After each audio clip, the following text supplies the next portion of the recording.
June 3ରୁ ପୁରୀରେ ଆରମ୍ଭ ହେବାକୁ ଥିବା ବ୍ରିକ୍ସ ରାଷ୍ଟ୍ର ସମୂହର ବିପର୍ଯ୍ୟୟ ପରିଚାଳନା ଏବଂ ପ୍ରତିରୋଧ କ୍ଷମତା ବୃଦ୍ଧି ବୈଷୟିକ ସମ୍ମିଳନୀକୁ ଦୃଷ୍ଟିରେ ରଖି ସୁରକ୍ଷା ବ୍ୟବସ୍ଥାକୁ କଡ଼ାକଡ଼ି କରାଯାଇଛି। 11 ଦେଶର ପ୍ରତିନିଧି ଯୋଗ ଦେଉଥିବାରୁ ପୁରୀ ସହରକୁ ତ୍ରିସ୍ତରୀୟ ସୁରକ୍ଷା ବଳୟରେ ରଖାଯାଇଛି। ପୁରୀ ଏସ୍ପି ହୋଟେଲ ତାଜଠାରେ ପହଞ୍ଚି ସୁରକ୍ଷା ବ୍ୟବସ୍ଥାକୁ ଯାଞ୍ଚ କରିଛନ୍ତି। Brazil, Russia, China, Iran, Saudi Arab ଓ ୟୁଏଇ ସମେତ 11 ଦେଶର ପ୍ରତିନିଧି ଓ ବିଶେଷଜ୍ଞମାନେ ଏହି ହୋଟେଲରେ ରହିବେ। ପ୍ରଥମ ସ୍ତରରେ ଓଡ଼ିଶା ପୋଲିସ, ଦ୍ୱିତୀୟରେ ସ୍ୱତନ୍ତ୍ର ସୁରକ୍ଷା ଗ୍ରୁପ ଓ ତୃତୀୟ ସ୍ତରରେ କେନ୍ଦ୍ରୀୟ ବାହିନୀ ମୁତୟନ ହେବେ। ପୁରୀ ସହରର ସମସ୍ତ ପ୍ରବେଶ ପଥ, ମୁଖ୍ୟ ରାସ୍ତା, ହୋଟେଲ ଓ ସମ୍ମିଳନୀ ସ୍ଥଳକୁ ସିସିଟିଭି ବଳୟରେ ରଖାଯାଇଛି। 24 ଘଣ୍ଟିଆ କଣ୍ଟ୍ରୋଲ ରୁମ୍ କାର୍ଯ୍ୟ କରିବ। ପ୍ରତିନିଧିମାନଙ୍କର କୋଣାର୍କ, ଚନ୍ଦ୍ରଭାଗା ଓ ସାତପଡ଼ା ଗସ୍ତ କାର୍ଯ୍ୟକ୍ରମ ରହିଥିବା ବେଳେ ସେଠାରେ ମଧ୍ୟ ସୁରକ୍ଷା ବ୍ୟବସ୍ଥାକୁ କଡ଼ାକଡ଼ି କରାଯିବ। ବମ୍ ନିଷ୍କ୍ରିୟକାରୀ ଦଳ ଓ ଡଗ୍ ସ୍କ୍ୱାଡ୍ ମୁତୟନ ରହିବେ।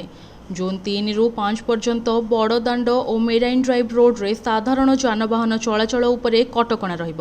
ବିକଳ୍ପ ରାସ୍ତା ପାଇଁ ସାଇନ୍ ବୋର୍ଡ ଲଗାଯିବ। ବିପର୍ଯ୍ୟୟ ପରିଚାଳନା, ବାତ୍ୟା ମୁକାବିଲା ଓ ସଫଳ ସ୍ଥାନାନ୍ତରିତ କ୍ଷେତ୍ରରେ ଓଡ଼ିଶାର ଦକ୍ଷତା ପାଇଁ ଏହି ଆନ୍ତର୍ଜାତୀୟ ସମ୍ମିଳନୀ ପୁରୀରେ ଆୟୋଜନ କରାଯାଉଛି। ଏହା ମାଧ୍ୟମରେ ବିଶ୍ୱସ୍ତରରେ ଓଡ଼ିଶାର ଛବି ଆହୁରି ଉଜ୍ଜ୍ୱଳ ହେବ ବୋଲି ପ୍ରଶାସନ ଆଶା ରଖିଛି। ପୁରୀ ଏସ୍ପି କହିଛନ୍ତି, କୌଣସି ପରିସ୍ଥିତିର ମୁକାବିଲା ପାଇଁ ଆମେ ପ୍ରସ୍ତୁତ। ପ୍ରତିନିଧିମାନଙ୍କ ସୁରକ୍ଷା ଆମ ପାଇଁ ସର୍ବୋଚ୍ଚ ପ୍ରାଥମିକତା।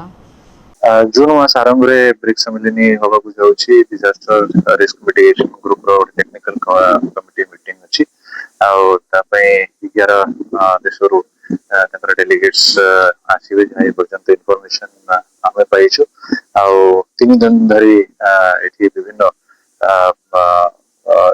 Issues related to disaster management ତା ଉପରେ ମିଟିଂସ ଚାଲିବ। ଆଉ ୟାକୁ ନେଇକି ସବୁ ପ୍ରକାର ସୁରକ୍ଷା ବ୍ୟବସ୍ଥା ପୁରୀ ପୁଲିସ ତରଫରୁ କରାଯାଉଛି। ସବୁ ଡେଲିଗେଟ୍ସ କୁ ଆମେ କେମିତି ସୁରକ୍ଷା ଘେରା ଭିତରେ ତାଙ୍କୁ ଭୁବନେଶ୍ୱରରୁ ଏଠି ଆଣିକି ଆଉ ତାଙ୍କର ସେଫ୍ ସିକ୍ୟୁର ମିଟିଂ ଆଉ ଷ୍ଟେକୁ ଏନସିଓର କରିବୁ। ୟାକୁ ନେଇକି ଯେତେ ବି ଏଠି ଷ୍ଟେକ୍ ହୋଲ୍ଡର୍ସ ଅଛନ୍ତି, ତାଙ୍କର ହୋଟେଲର ତାଙ୍କର କର୍ତ୍ତୃପକ୍ଷ ଆଉ OSDMA ର ଯୋଉ ଅଫିସର୍ସ ଅଛନ୍ତି, ସମସ୍ତଙ୍କ ସାଙ୍ଗରେ ଆମର ଆଲୋଚନା ହେଇଛି। ଆଉ ତାଙ୍କର ଆଉ ପ୍ଲାନ୍ ଅଛି, ସେ ସବୁ ଉପରେ ମଧ୍ୟ ଡିସ୍କସନ ହେଇଛି। ପୂର୍ଣ୍ଣ ସୁରକ୍ଷା ଘେରା ଭିତରେ ତାଙ୍କୁ ଆମେ ମେଣ୍ଟେନ୍ କରିକି ମିଟିଂକୁ କଣ୍ଡକ୍ଟ କେମିତି କରାଇପାରିବା ସେକୁ ନେଇକି ସବୁ ପ୍ରକାର ବ୍ୟବସ୍ଥା କରାଯାଉଛି।